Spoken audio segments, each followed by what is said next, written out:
Hi,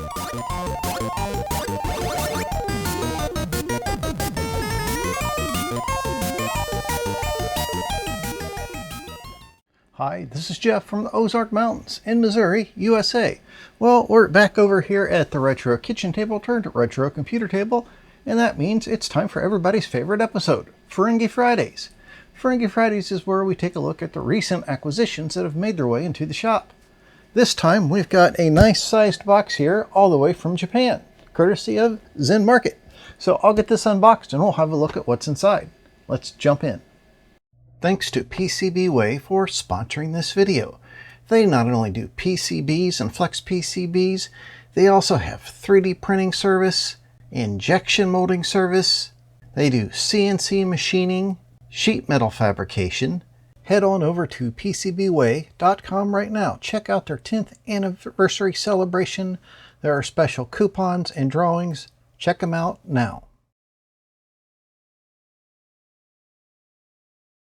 Well, I've got everything out of the box and I have loosened the bubble wrap on the smaller items, so we'll start there. And I bet you can't guess what this is. Oh, look. That looks an awful lot like a Sharp pocket computer. And it is, but this is no PC-1211. It's its little brother, the PC-1210. And this is a later PC-1210, which takes 4 1.35 batteries. The original ones of these took 3 1.5 volt batteries. And the person's name that used to own it. This is in really good shape. It needs a new LCD, of course. So now if I can only find one that takes the 3 batteries, I'll have that part of the collection complete. Next bigger thing here. Shock of shocks, more pocket computer stuff. You guys can't believe it. And wow, they included new batteries. That was awfully nice. So this is another 1211. It came with a printer cassette interface, and this sold really cheap and it looked to be in good shape. And the original LCD doesn't even look too bad. So I went ahead and went for it. I'll probably just fix this one up. Oh, look at that. That came unglued. That's okay. We've got glue, we can fix that up. And I have a friend that might be interested in that. And another package over here. Gosh, you guys just can't believe that it's more pocket computer stuff. I know. You're like, Bert, that is totally unlike you. Getting all this pocket computer stuff from Japan. How is this bag sealed? I tried to get all the sounds of tape and packaging done with before I turn the camera back on. Zen Market always does such a good job of packaging everything. And the prices they charge, you know, for bidding on it on the Japanese auctions and packaging it, sending it to you are reasonable. Okay, this was sold as a bundle. It's kind of an unusual combination. Another PC-1211 in decent looking physical shape. And it was sold with this later Sharp.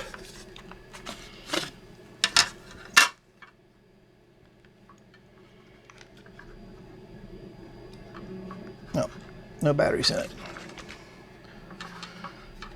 Oh, I think, yeah, that's had some leaking batteries in there. So that's going to be taken apart and cleaned up. And it does not have a RAM card, of course. But this is one of these things, I didn't really need another one, but the 2 of them sold really cheap, so I figure I could fix them up and give it to a friend or sell it or something. And, you know, the PC-1211 came with the cassette cords looking like new and the documentation and everything, which is kind of neat. Okay, now I'll open one of the larger boxes. Okay, next package. Again, I opened the bubble wrap a little bit. probably see there a Casio FX-801P. I'll get this open so we can have a peek inside. This one I'm just going to go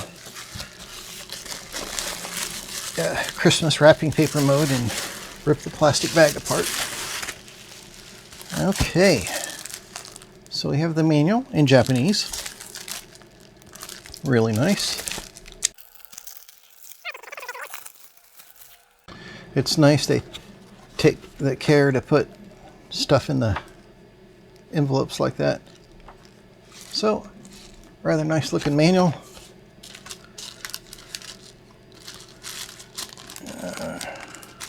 Now I can't figure the plastic out. It's beyond my technology. Okay. And then the big part of it.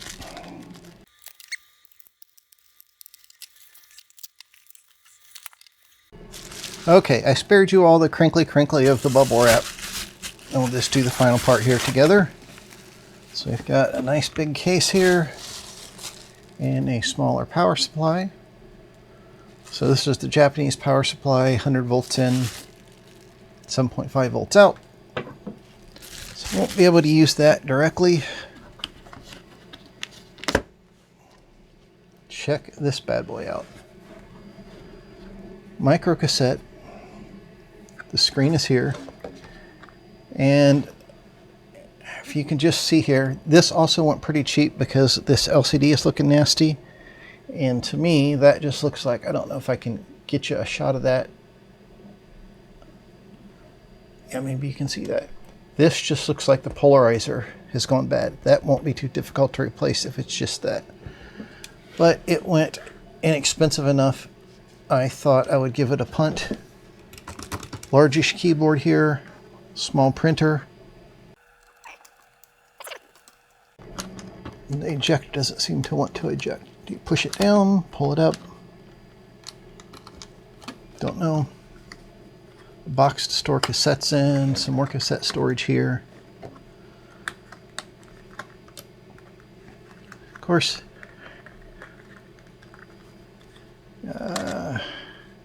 these don't say anything on them. It's just a couple of micro cassettes. Oh, this says something here. Number 1, 8, number 1, 5. So I wonder, oh, look at this. This is battery damage here. Oh my gosh, yes. So, put our cards there.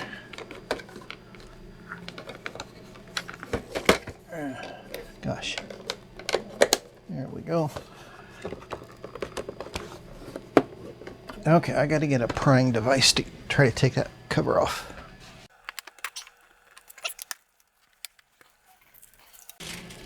Little hint, if you turn it upside down, the paper falls out. Actually, the battery compartment looks great. Maybe the springs were replaced, but I don't see any sign of corrosion anywhere. That one's popped up a little bit.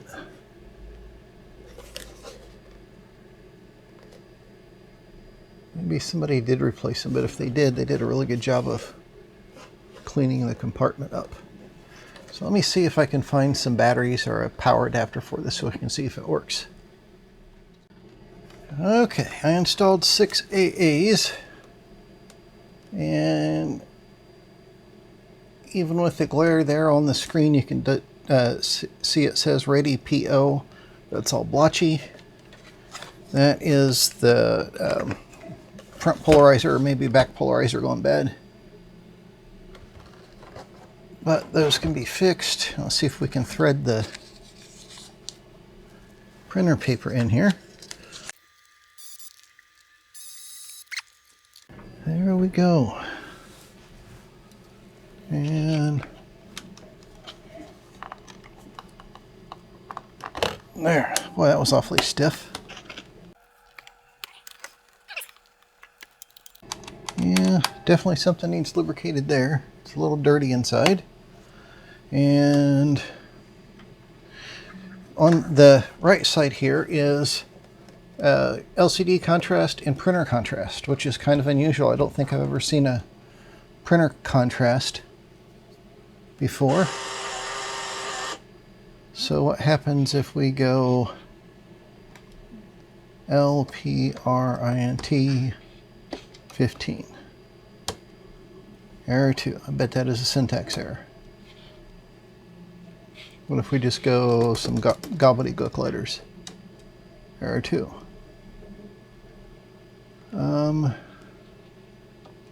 10 minus 5 is 5. Okay. Okay, here it says 0, if you can just see that, which is run mode.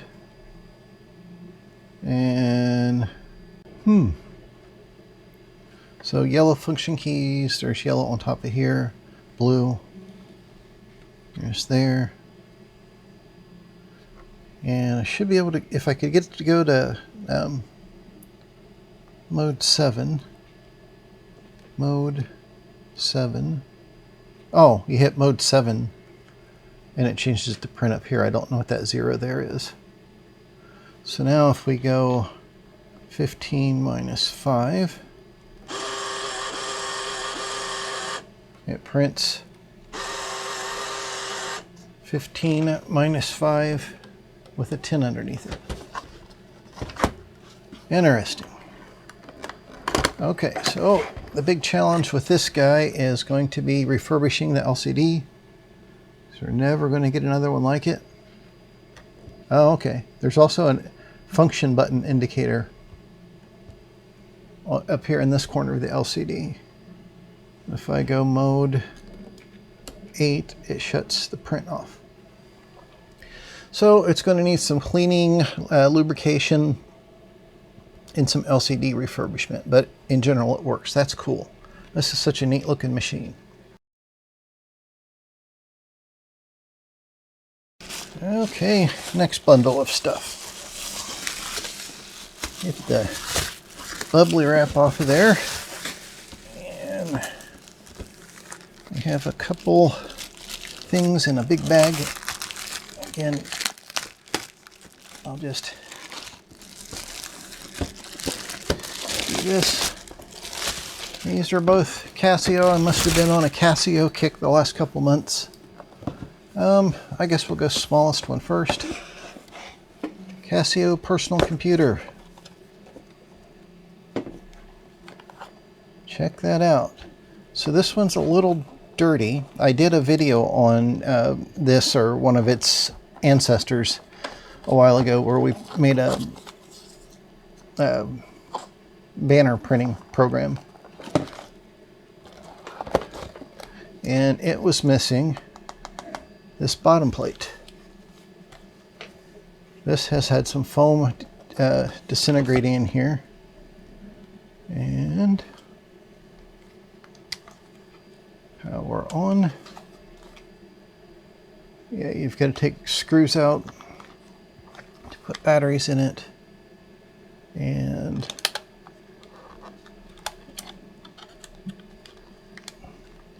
it has no RAM card in it. And that mechanism is a little wonky. Okay. So that's going to have to be fixed and cleaned up a little bit and get rid of all the foam. As I recall, is there a manual under there or nothing? This one seems like there's, yeah, this one seems like there's nothing under there.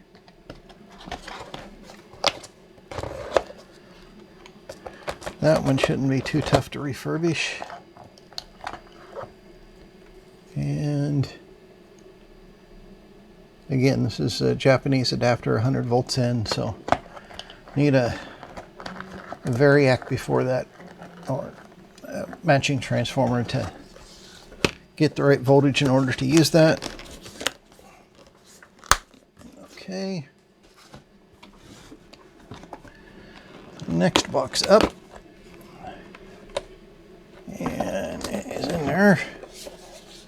Backwards. This is an FA20 printer interface. I think this is for a spare card holder. That is for some of the smaller Casios that have that. It's either a 12 or 15 pin plug on the top. It's got a bunch of new paper. So this is just unusual. I don't know if I've seen one of these in the US before. So not much magical about it. It doesn't feel like there's any batteries in this thing. So it must have been designed to run from, yeah, it's just designed to run from the adapter. So that'll need cleaned up, maybe a little lubrication on the printer, and that should work fine. Again, this is just kind of unusual for the US market. Now we've got one more box to go.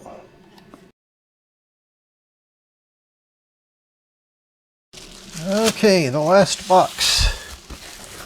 Get the bubbly wrap off of here, and oh my gosh, it's another Casio. See, I told you I was on a Casio kick.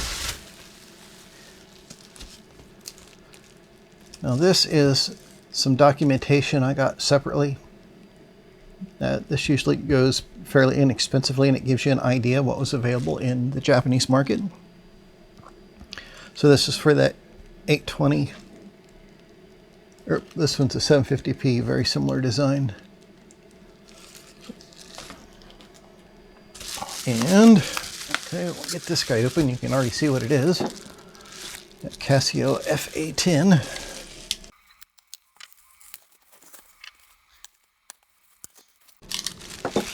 Okay, there we go. Oh, this is a heavy box. Goodness gracious. And of course this came in the box, and it's been so long ago since I bought it, I don't remember exactly what came with it. We'll make use of gravity. Gravity is not just a good idea, it's the law. So Casio FX-801 guide and PB700 guide. And this is upside down. Another nice case. Don't you just love these nice cases they had in Japan? I guess we did from Radio Shack have the sexy velour cases. Okay, there we go. Oh, look at that. Isn't that the coolest? Got a nice wide printer, which is, if I'm not mistaken, yes, it is a lovely Alps mechanism with the 4 pins. So of course we'll need to put pinion gears on that. Get it cleaned and lubricated before it'll work.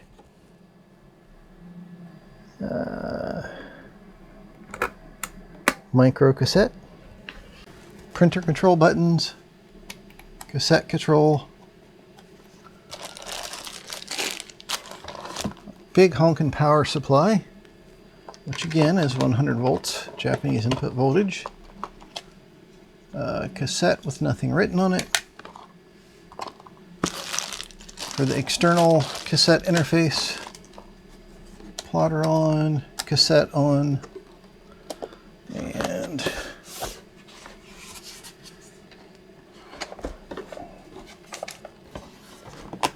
see if there's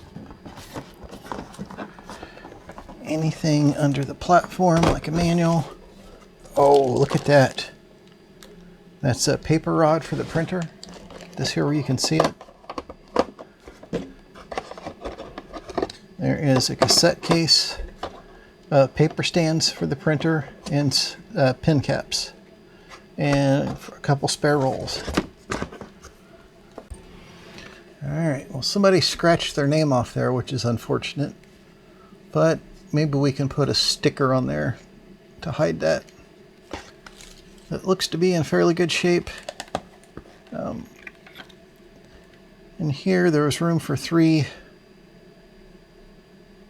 RAM cards. These maybe are OR4s. Maybe it takes OR1s, I don't know. And so a bit of corrosion in that battery compartment, but not bad. And of course, the memory backup battery is going to be bad. So let me go grab those 4 AA's and we'll see if it'll fire up at all. Okay, got some batteries in it, and it does come on.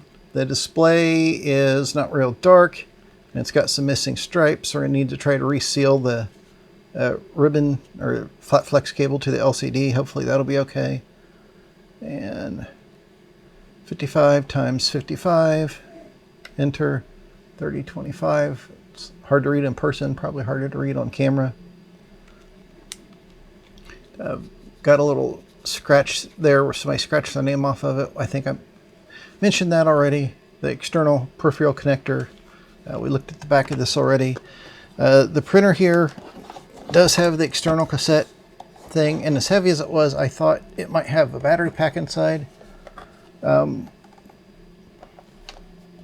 this just says DC 6 volts, so maybe it does have some batteries inside. It feels really heavy in this corner.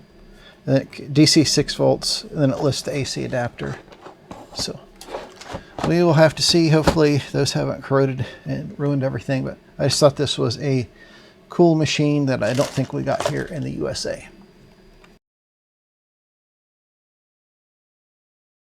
Well, that was an interesting assortment of pocket computer related goodies from Japan. Some things that we didn't get here in the US market. Some Japanese advertising and flyers and things like that to give you a good idea what they had at the time. Got some stuff here to get fixed up and maybe pass on to others, and some others to figure out how to use and search down manuals for and things like that. Should be a lot of fun. We'll see some of this stuff in some upcoming episodes.